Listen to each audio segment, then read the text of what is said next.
Hello বন্ধুরা, আমি মলি। আমার ঘরদোর চ্যানেলটির তরফ থেকে আপনাদের সকলকে অভিনন্দন। আজ আমি নিরামিষ আলুর দম বানাবো। তার জন্য গ্যাসের ফ্লেম অন করে কুকার বসিয়ে জল গরম হতে দিয়ে দিয়েছি। তারপর আলুগুলো ফক দিয়ে ফুটো করে জলের মধ্যে 1 চামচ লবণ দিয়ে আলুগুলোকে 2-3টে সিটি লাগিয়ে নিতে হবে। সিদ্ধ হয়ে গেলে চোকা ছাড়িয়ে নিতে হবে। তারপর কড়াই সর্ষের তেল গরম করে আলুগুলো দিয়ে দিতে হবে এবং তার মধ্যে একটু লবণ হলুদ দিয়ে একটু কড়া করে ভেজে নিতে হবে।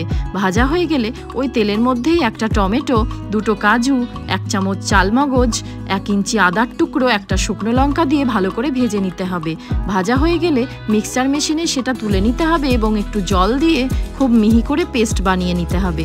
তারপর কড়াইয়ে আরেকটু সর্ষের তেল দিতে হবে, দিয়ে তার মধ্যে 2-4টে জিরের ফোড়ন, একটা শুকনো লঙ্কা, 2টো এলাচ, একটু চিনি, একটু হিং দিয়ে একটু কাশ্মীরি লঙ্কা গুঁড়ো দিতে হবে এবং ঘোরানো মশলাটা দিয়ে দিতে হবে এবং মিক্সচার মেশিনটা জল বুলিয়েও আমি তার মধ্যে দিয়ে দেব। দিয়ে মশলাটাকে একটু কষতে হবে। তার মধ্যে একটু ধনে গুঁড়ো আর স্বাদ মতো লবণ দিয়ে আবার একটু কষতে হবে। দিয়ে 1 চামচ টক দই দিয়ে আবার একটু কষতে হবে। তারপর যখন তেলটা ছুটে আসবে তখন 2 চামচ ঘি আর একটু কাসুরি মেথি দিয়ে দিতে হবে। কাসুরি মেথি দেওয়ার পর দেখুন কি সুন্দর তেল ছুটে আসছে।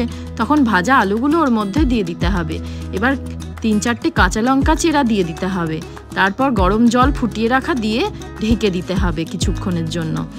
কিছুক্ষণ পর কি সুন্দর কালার এসছে দেখুন, কি ভালো লাগবে ঘিয়ের লুচি তার সাথে একটু আলুর দম। দারুণ। থ্যাংক ইউ বন্ধুরা।